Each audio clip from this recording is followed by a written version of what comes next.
Good afternoon, members. It is already time to start. We've also formed a quorum. 40 members on the 30th of April in relation to the handling of matters relating to the election of the chairman of the Bills Committee on Fugitive Offenders and Mutual Legal Assistance in Criminal Matters Legislation Amendment Bill 2019 wrote to me asking the House Committee to, under Rule 75(8) of the Rules of Procedure, provide guidelines for the Bills Committee in relation to that matter. Please let me finish first before I give you the floor to raise a point of order. The joint letter has been sent out to members under CB bracket 21345/18-19 On the 12th of April, the House Committee agreed to set up that Bills Committee according to Rule 21H of the House Rules.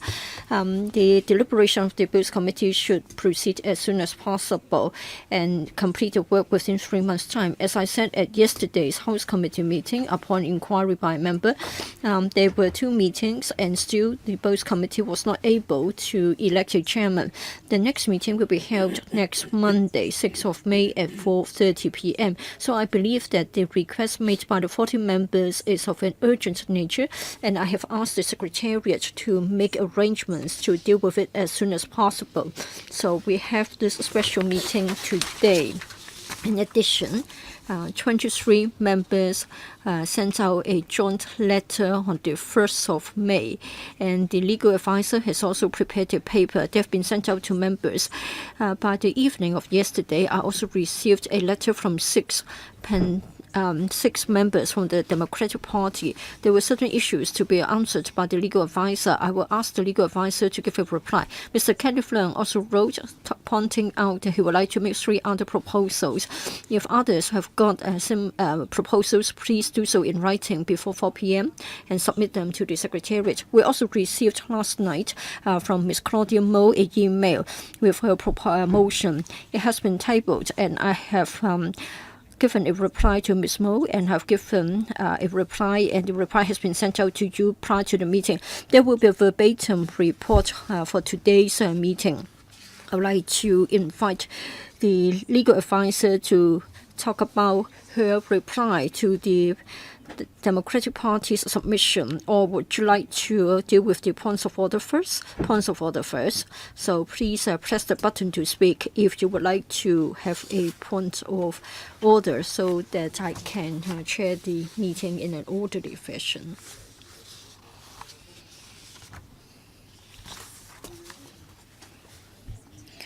All right. I think it was Dr. Hinan Wong. And then I'll give you the floor. Sorry, Secretariat, please attend to that. Madam Chairman, yesterday when we had the House Committee meeting, we were not able to finish our business on the agenda.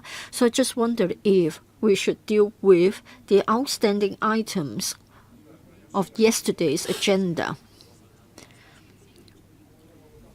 Don't you think that we should deal with them first before we move on to what you have just mentioned for today? Well, this is a special meeting, so we'll only deal with the agenda for the special meeting. For yesterday's meeting, I followed the convention in the past. Owing to one reason or other, if a meeting could not be continued, and I have looked up the agenda, there wasn't anything urgent, so I didn't resume the meeting. Mr. Kenneth LEUNG. Madam Chair, yesterday at the meeting you told us as to why we are having this meeting today. You said that because there is a vacant slot and with the venue today. I also recall that you said that maybe you may not send out a letter to consult the views of members. In fact, you could have time to issue a paper to consult your views. I just want to know why you haven't done so. So why didn't you ask us by way of a paper? I've been following the rules for the House Committee. I appreciate your point. I've looked up the previous practices, and I believe that what I've been doing is in complies with our previous conventions. Can you be specific about the date and time of the relevant meeting concerned? I followed the procedures. You said that in the past there were special House Committee meetings held without consulting members in writing. So can you give me the details? The clerk will talk to you after the meeting. Mr. Leung, the point I'm going to raise is along the same line as Mr. Kenneth Leung. Can you assist us in the following area? In the past, was there any special House Committee meeting that had been called without consulting members as to their availability? In other words, the chair unilaterally decided on the date and timing and venue. I will listen to a few more members first. Well, Kwong, you are not following any rules. You are following the rules. You just call a meeting. Well, in fact, the Bills Committee is going to have a meeting on the 6th of May in the afternoon. Irrespective of your ruling today, others would challenge you for rushing through the matter. Is it really that urgent? We have a lot of queries because we doubt the legitimacy of today's meeting. Yesterday, we had the meeting adjourned halfway in the process of wondering whether you had the power to call today's meeting. Well, on Monday, we know that according to our calendar, we have got a meeting for the Bills Committee. If you would like to disqualify the presiding member for that meeting, you have to be justified.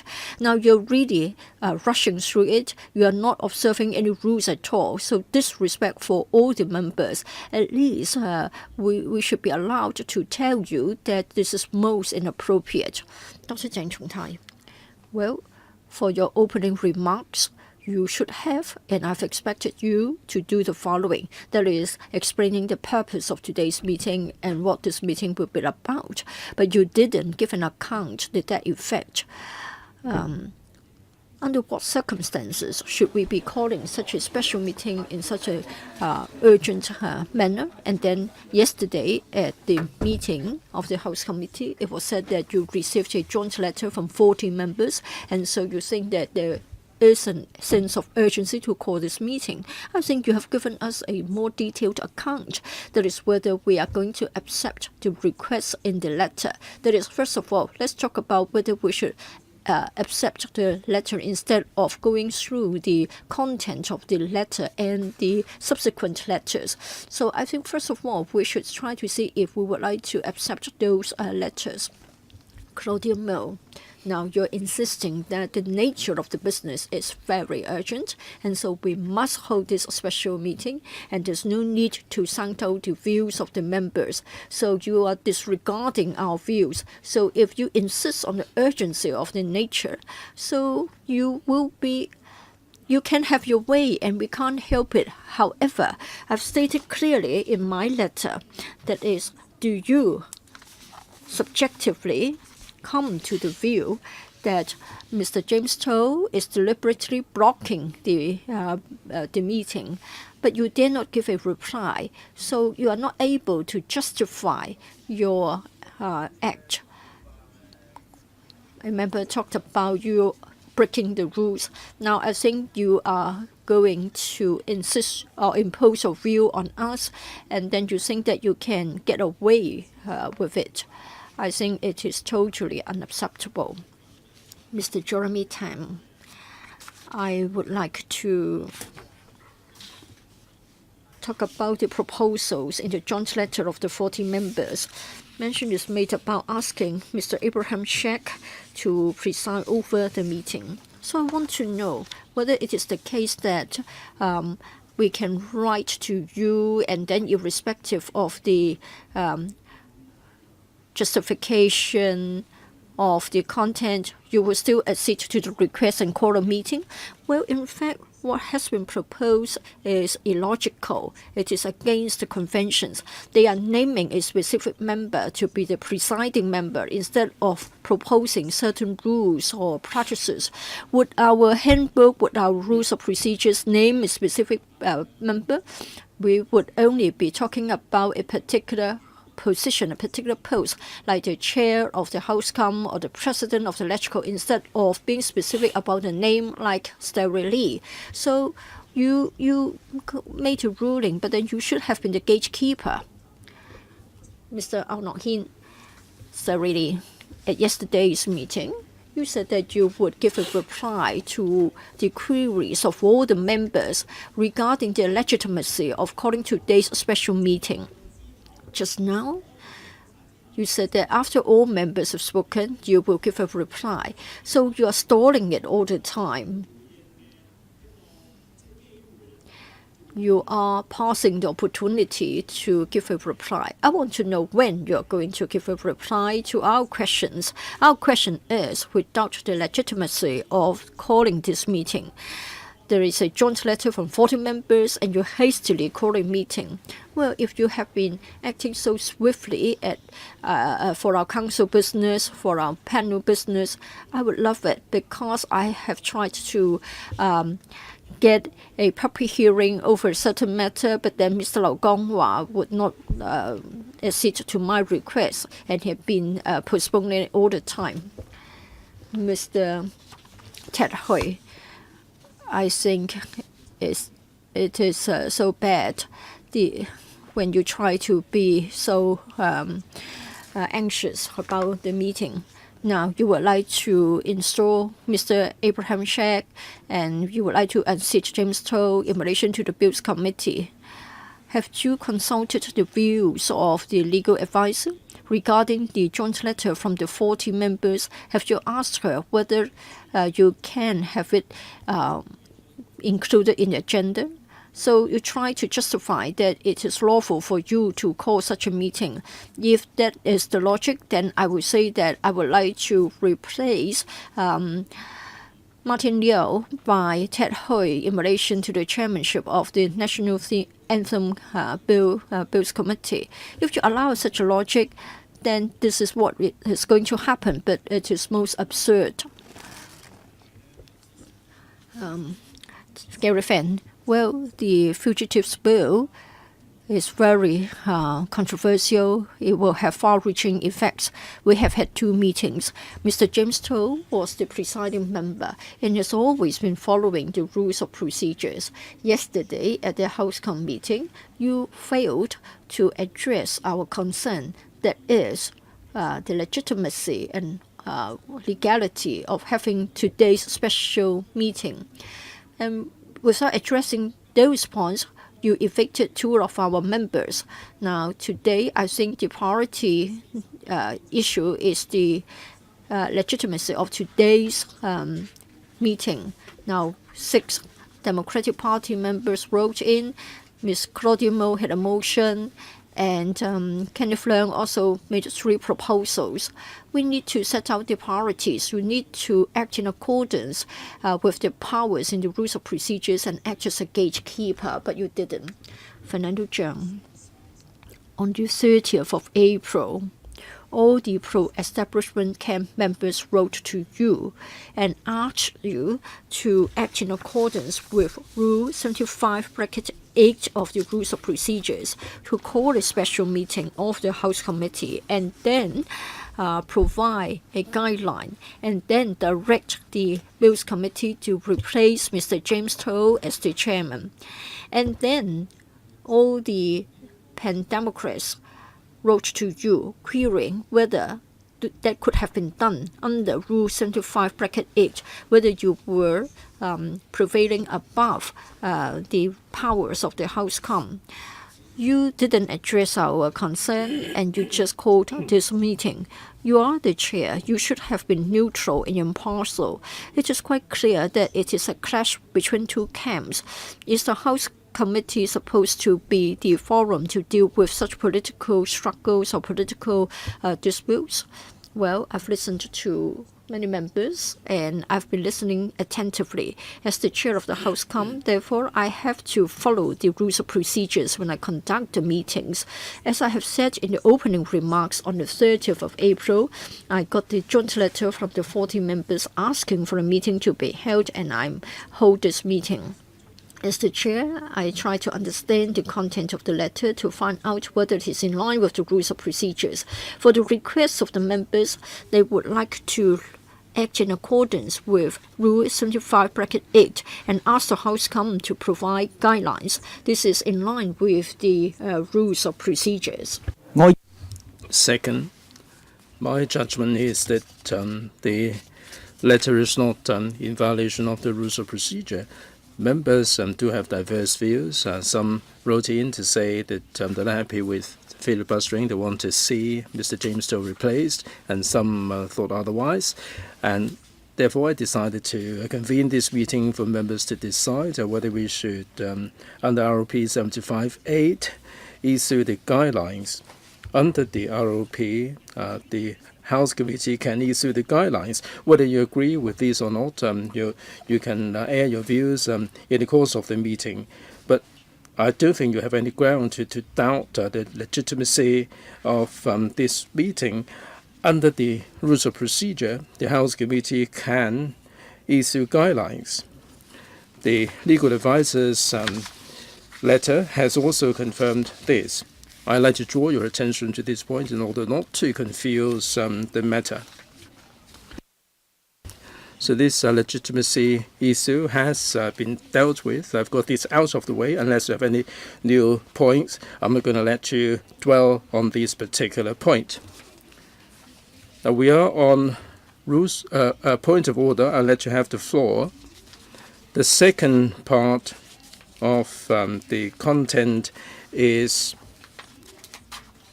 whether the guidelines are in line with the rules of procedure. My judgment in my capacity as chairman is that it doesn't contravene the rules of procedure.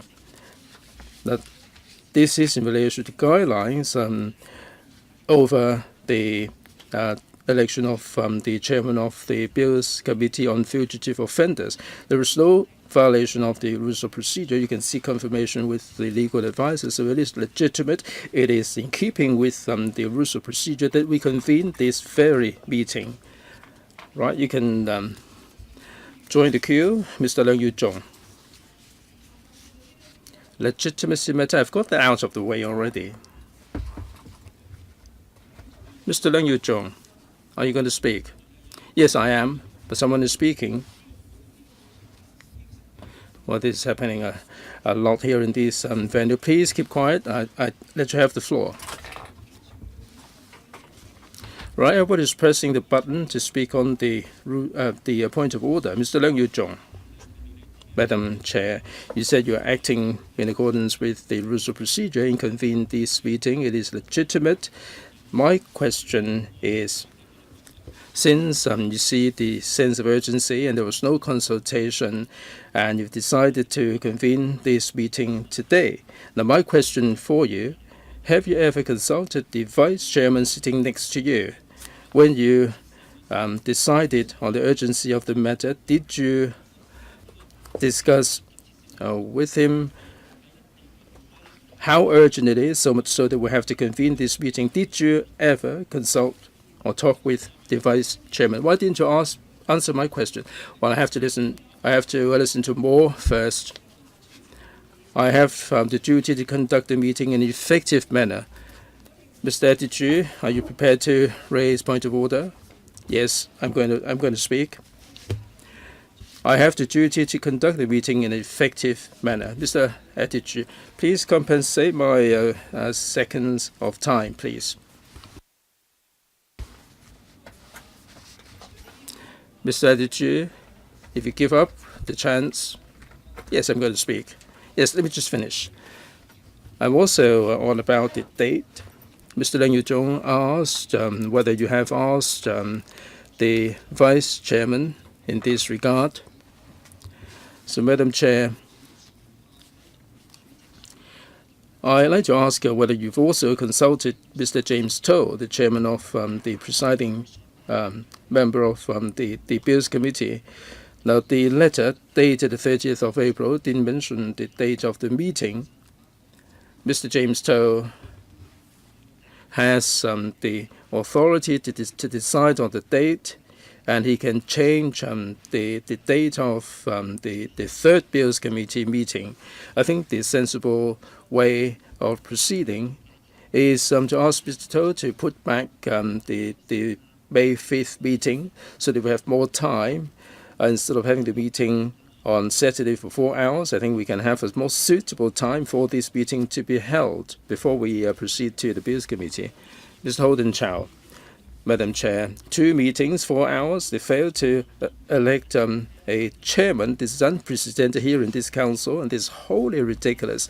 And they shamelessly filibustered, and 40 members wrote in accordance with the rules of procedure to ask for the matter to be dealt with under the ROP. If the chairman doesn't do anything to convene a meeting and consider the request, it is simply not on.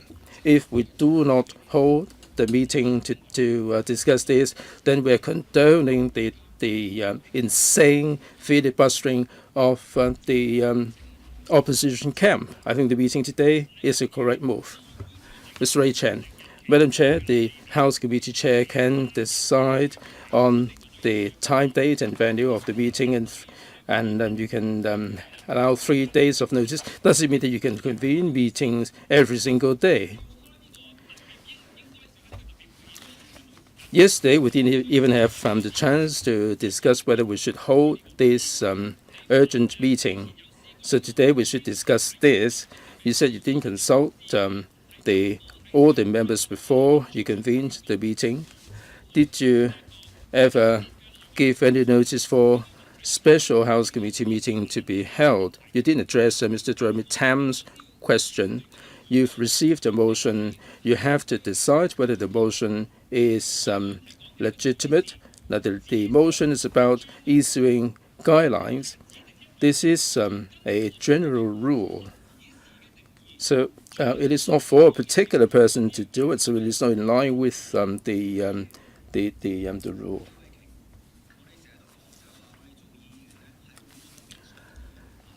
Mr. Wuchiwai, that we should not impute any intention on the part of members here in this council. Now, you said in answer to our question that if we do not do this today,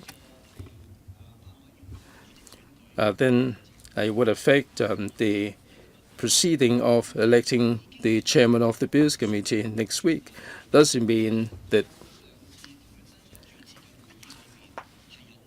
you find that there are problems with Mr. James To in chairing the meeting? He was acting cautiously.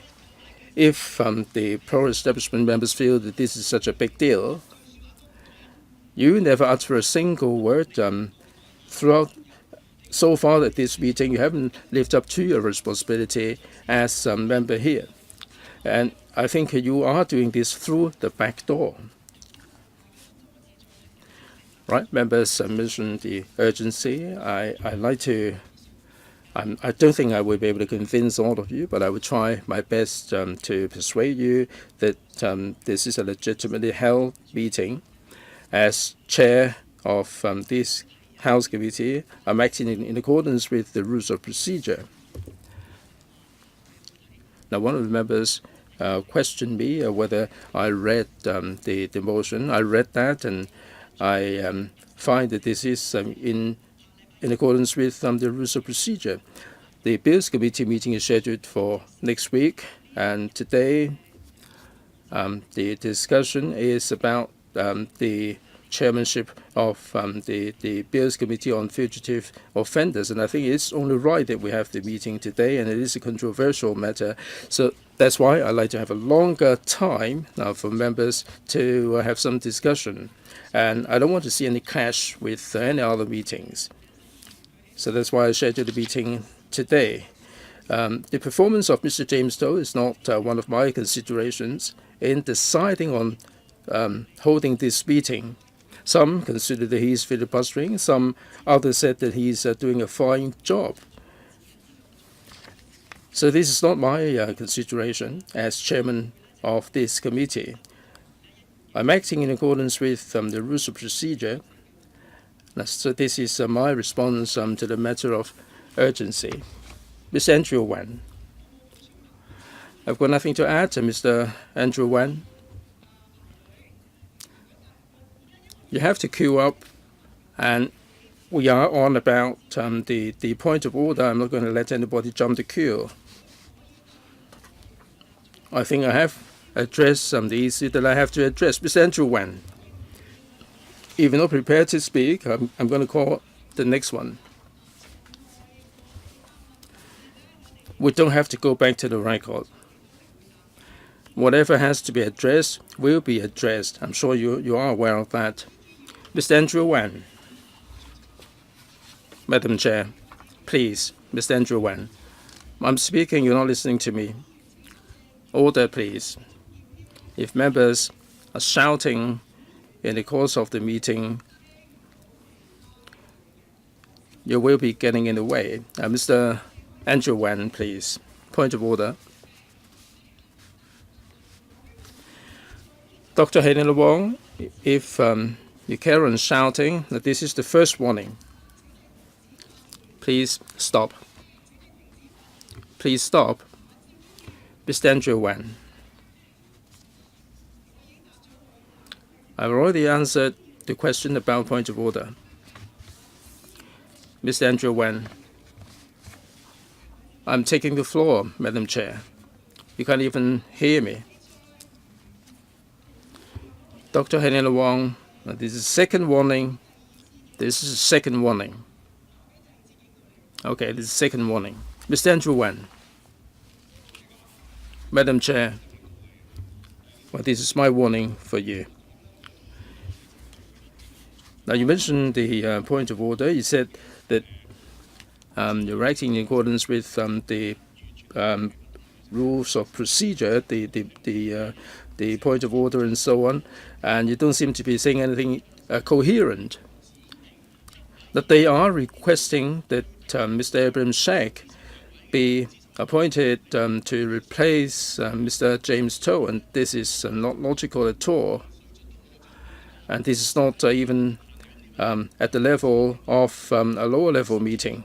What if Mr. Abraham Shack is stuck in the traffic and you've unseated Mr. James To? What's going to happen? Now, this shows that you're really wrong. Even in the owners committee, they wouldn't be doing anything like that. Are you really out of your mind? If you're not out of your mind, then you're really above the law. You're acting in cahoots.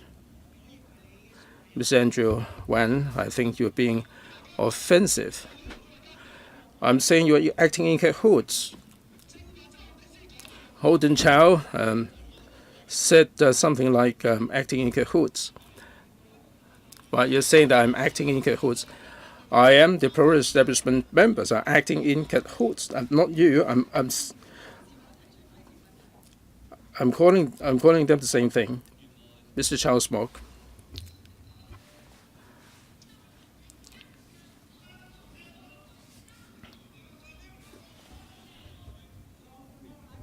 Mr. Chow Smoke.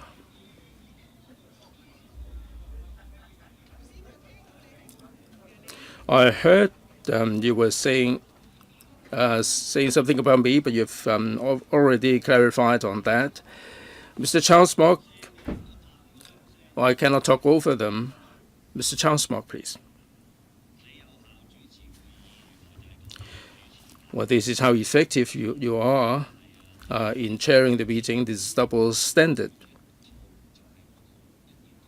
And this is really one-sided top-down approach.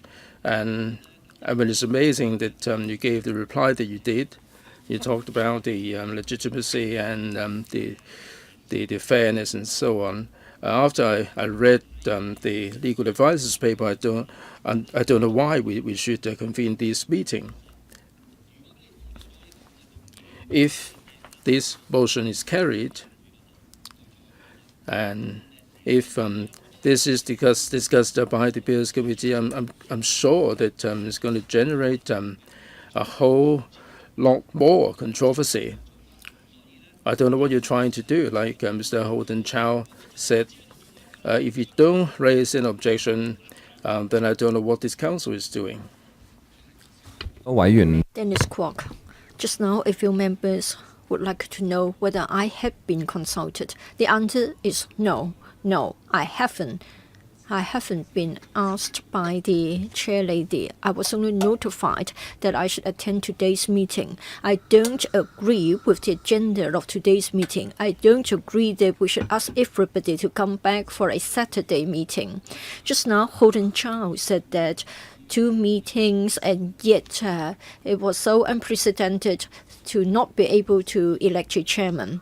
Well, we always have to deal with something unprecedented. Say, for example, you were the deputy chair of the investigation committee, and then you colluded with the target of the investigation. Again, it's unprecedented. If we continue with this, Hon Chow, remember, then we can't continue with our work. What you have been doing is also unprecedented. I've been a member for 7 years. I've never heard that a member of the investigation panel could collude with the subject matter of the investigation.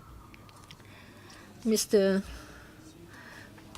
Wong Kwok-kin, I support the agenda because we've never had this experience. For 2 meetings, and the Bills Committee could not elect a chairman.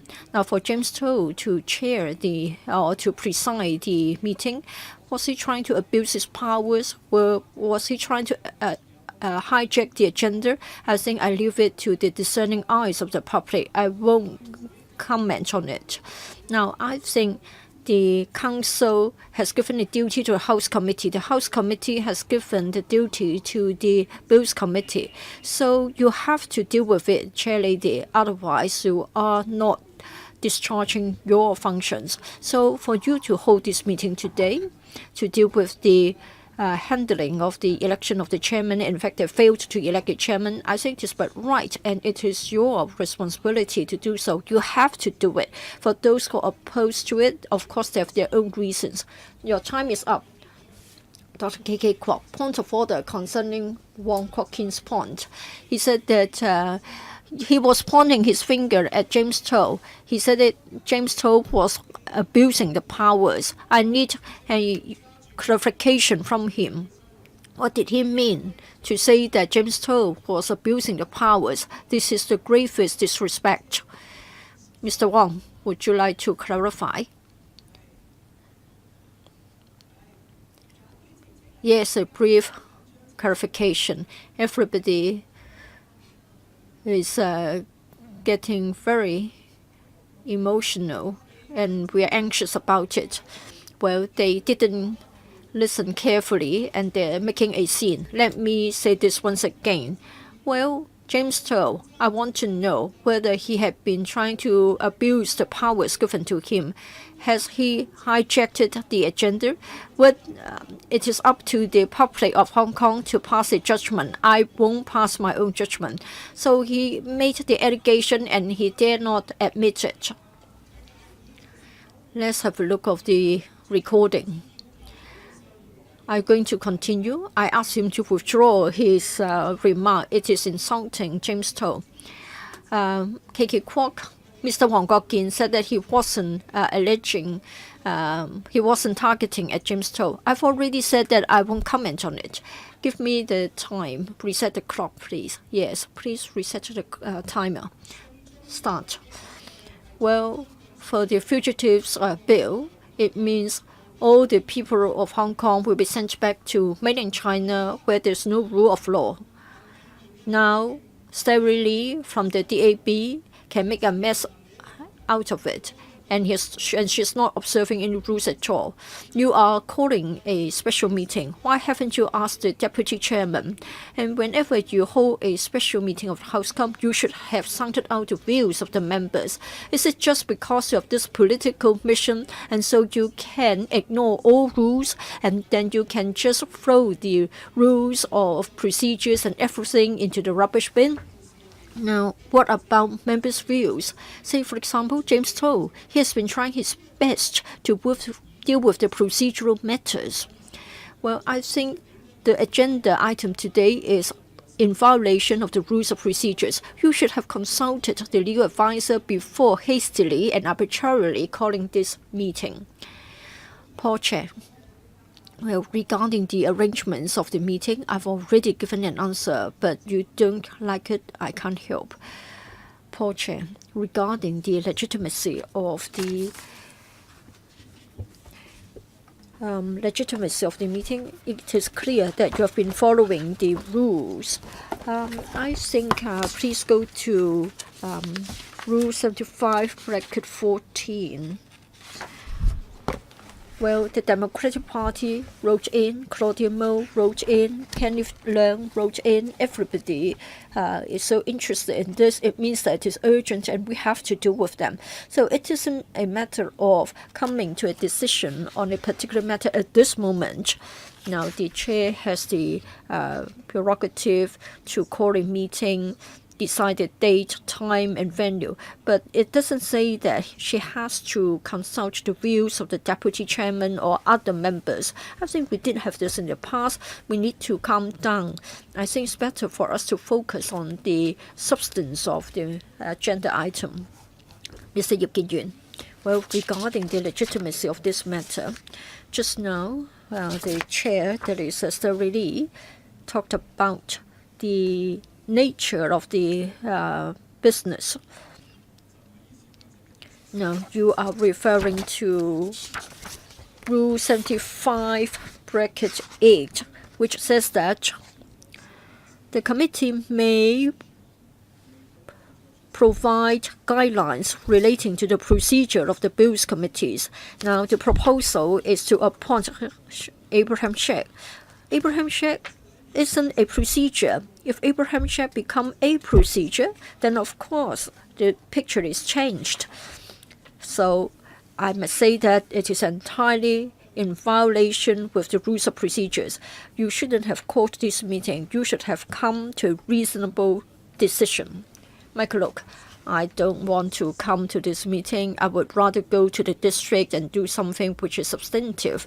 But we still come to support you because the members of the public saw what happened and they felt the same, and they said that for 2 meetings, James Toh was gaming the system and he was colluding with the others, and he was using the procedural matters to stall the meeting, and we are not able to elect a chairman. And then for House Rules 21, Appendix 4, it only talks about the first meeting to elect a chairman. We do have a crisis here. We may not be able to elect a chairman. And then come Monday, we're going to have the meeting of this Bills Committee on the Fugitives, Offenders, Ordinance, etc. So we badly need something. We badly need an option to deal with the arrangements about having a chairman for this Bills Committee. Your time is up. For those who would like to speak for the first time concerning points of order, please do so. Martin Yeo. I have had the experience of being the chairman of a Bills Committee. When it comes to the decision about the timing, date, and venue of the meeting, I never consulted the views of the deputy chairman. This is because you can refer to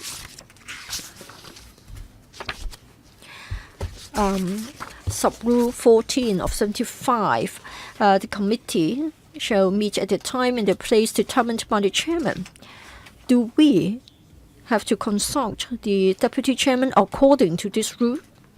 Well, this is the end of the first round of questions about points of order. Now, you talked about the legitimacy of calling this meeting. I told you what I thought, and I deferred to the legal advisor so that she could also give an answer to the questions from the Democratic Party, etc. Well, thank you, Chair. Rule 75, bracket 14. It empowers the chairman to determine the time and the place of the meeting. Of course, it also mentions that 3 days' notice should be given. But then the ROP doesn't say that certain procedures have to be followed when making a decision about the time and place of the meeting, like consulting the deputy chairman or other members. So there's no provision about that. Well, Well, as to whether this is in line with the rules of procedures and the legitimacy of the meeting, I've given my view. So, legal advisor. Rule 75(8), this is an empowering provision. It says that the House Committee may provide guidelines relating to the procedure of the bills committees, subcommittees, etc. So it is a general empowering provision.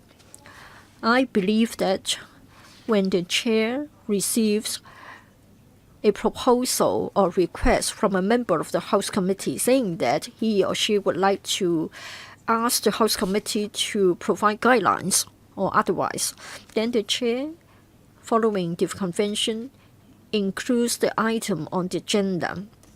Well, this is to empower the House Committee to provide guidelines or not. For the chair of the House Committee to decide not to do so, then it appears that the House Chairman is denying the House Committee the power or the prerogative to discuss whether to provide guidelines.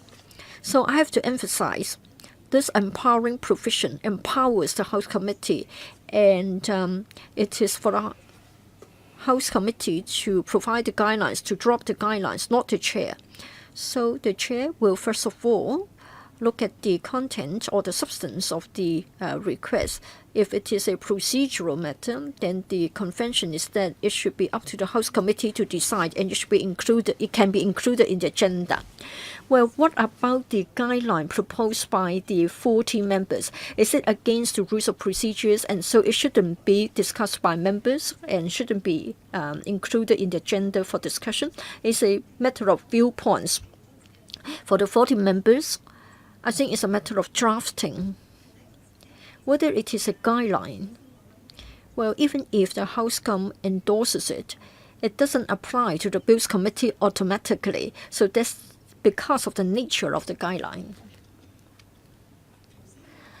Well, just now I was trying to ask whether the substance of the guideline is against the rules of procedures. This is also a main point. Would you like to comment on that?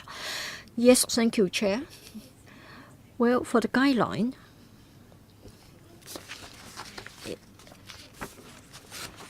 it says that it should provide guidelines to the Bills Committee to suggest a method to chair the meeting or to get a member, or how to conduct the election of the chairman of the Bills Committee.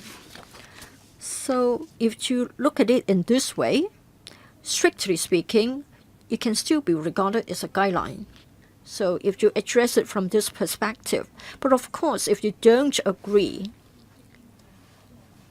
I think it is a matter of debating on the merits of the proposed guideline. It's up to the House Committee to decide on it. Well, I said this in my opening remarks. This is most controversial. Different members have got different views. So there is a lot of tension in today's meeting.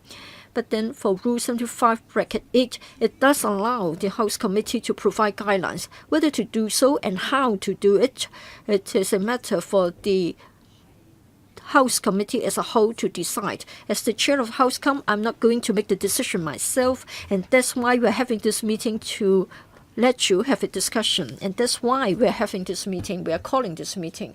Now, for those who would like to ask questions in the first round, you have pressed the button to speak. Now we have the second round now. Please press the button to speak in the second round. Mr. Au. Well, first of all, I don't think I can agree entirely with the viewpoint of the legal advisor. She said that the guideline talks about the method to deal with the procedures of a Bills Committee. I would like to draw your attention to the following and ask the members of the public to do so. On the 27th of June 2008, there was a House Committee meeting, and mention was made about whether certain things were in line with the procedures. And then there was a meeting, there was a discussion. Please go to the minutes, and then you can go to paragraph 64. The House Committee Chair said that the House Committee should not be an adjudicator in such matters. And then if you go down to paragraph 92, the then House Chairman Miriam Lau also said that it should not be, the House Committee should not be the adjudicator of disputes or arbitrarily provide guidelines to the panel or the committee. Mr. Lim Chok Ting. Madam Chair, I'd like to repeat Mr. Nok Hin's question. I look forward to a reply from the legal advisor. Yes, I'm going to do this round by round. Now, whether these guidelines would constitute interference with the operation of the Bills Committee, that will be addressed in a moment. Mr. Jeremy Tam. I'm going to maximize my 1 minute. I hope that the legal advisor would address this. The chairman has to decide whether a motion is in violation with of the rules of procedure or Hong Kong law. I'm going to say that the DAB is doing vote rigging and it is illegal.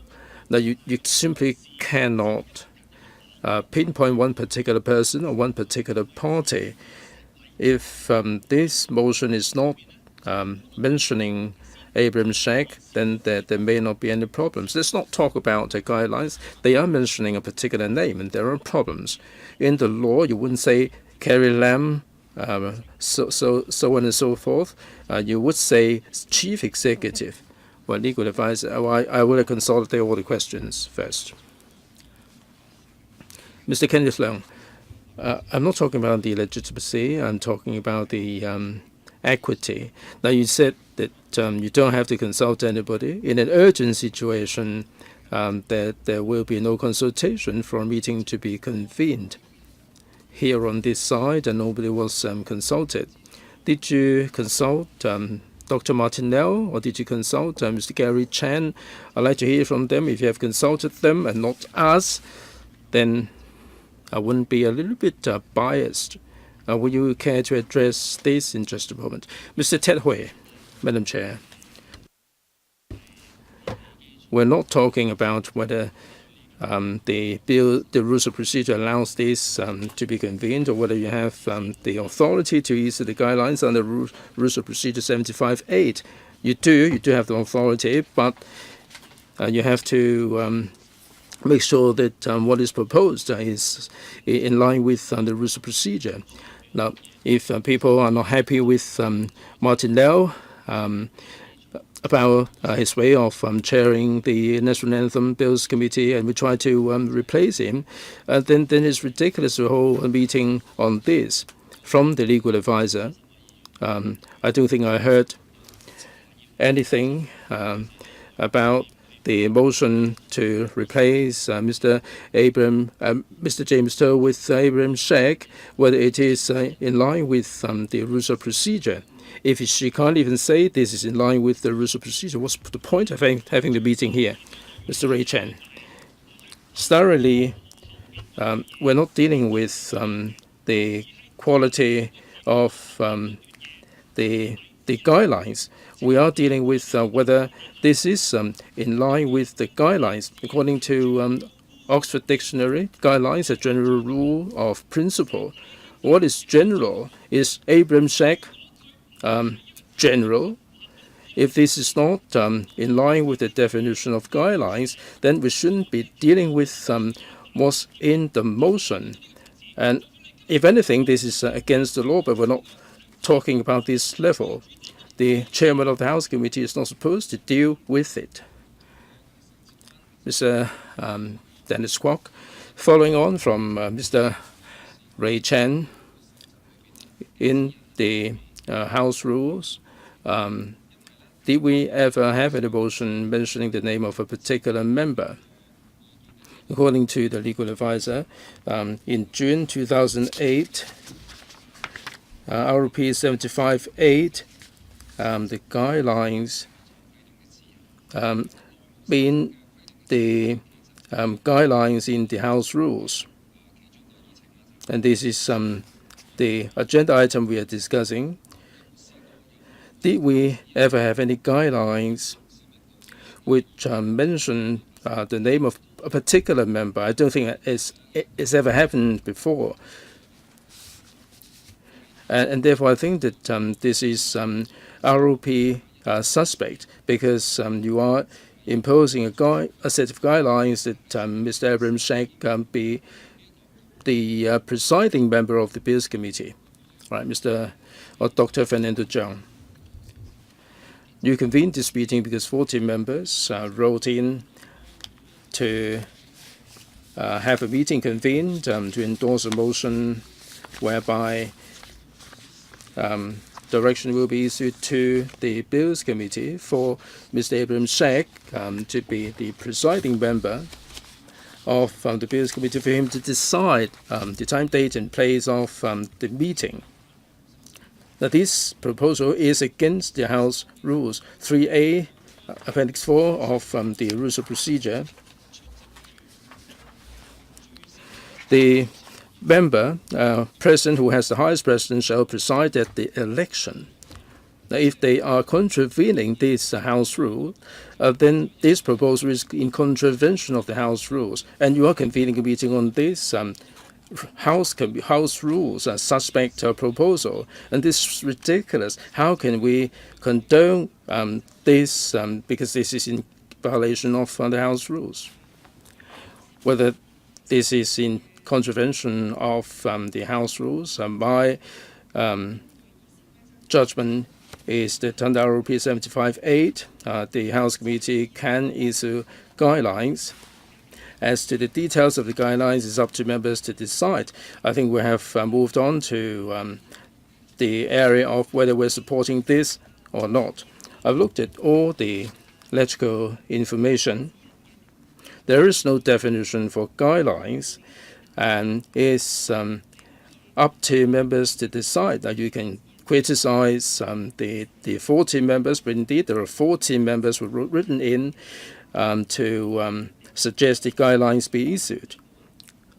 And before the meeting, I've decided that this is not in violation of neither the ROP nor the House rules. Under the House rules, it mentions the arrangement for the election of the chairman for the first meeting. It doesn't mention anything about the subsequent meetings. So the motion is not in violation of the rules of procedures or the House rules. It's entirely up to you. Now, you can be agitated. You have your own views. You're entitled to your own views. That much I understand. Guidelines, do we have any specific template? And also, regarding the details of the guidelines, should we not discuss this? Now, this is a very controversial matter. It's not something that I should be able to decide in my capacity as chairman of this committee the right guidelines. Legal advisor, please. Legal advisor? Madam Chair, thank you. As I said already, ROP 75.8, it is an empowering provision for the House Committee, how this should be exercised and whether it will be exercised. The prerogative lies with the House Committee itself. Madam Chair mentioned that she's decided to put the motion of the 40 members on the agenda for today, and the decision has been taken. I heard a moment ago that members seem to be questioning the ruling of the chair that this be put on the agenda for today, and members should decide whether we should have any debate in public, the decision already taken by the chair. Mr. Edward Lau. Edward Lau. Madam Chair, will you be quiet, please? Please, Madam Chair. Well, I think the reason for holding the meeting for today is very clear. as long as you are on the right side of the rule, you can decide on when to hold the meeting. Dr. Fernando Cheung said that this is in violation of the ROP. I don't think this is right because he's talking about the first meeting. That next week is going to be the third meeting of the Bills Committee, and this is not going to be the first meeting. The legal advisor's views are very clear. Now, it's a matter of perspectives. We should leave it up to the Bills Committee to decide. As long as it's not against the ROP, then it would be up to the discussion of the committee. As long as we're on the right side of the ROP, then we can take the decision here. Right, just a reminder that I think we have already dealt with the key issues. I may not be able to persuade you, but the legal advisor has made it very clear that this meeting is convened in accordance with the rules of procedure. As a matter of fact, the House Committee has, under ROP 75(8), issue guidelines. And from the legal advisor, I've never heard anything that we should not discuss the motion. Now, whether you agree with this or not, we can have a fair amount of debate, but this is the basis for today's meeting. I hope that you will understand that. And a further point of order.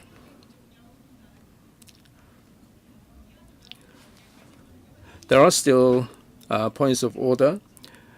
We have already got the framework for members to have discussion. This is a controversial matter. We don't have to resolve this through this arrangement. If we can resolve the problems of the failure of electing the chairman beyond this meeting, you come back and tell me, then I will welcome that. But nobody is saying that we should not have this meeting, so we have to carry on with the meeting because we've already laid the groundwork for our meeting. All right, Dr. Martinell will be speaking on behalf of the 40 members, and then Mr. Kenneth Leung will take the floor, and I'm going to address this. And then I'll be calling upon all the other members to speak. If time permits, I'll be allowing you more than at least a round of opportunity. Madam Chair, we have this special meeting. I've already given you the second round. I'm going to address this.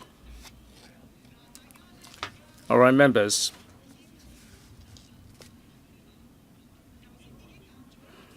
I've already addressed this a number of times. Each of you has 2 rounds. Please return to your seats. Return to your seats. Return to your seats. All right? Twice already, on the point of order. Already twice. On the point of order. All right. It's a little bit disorderly. I adjourn the meeting for a while.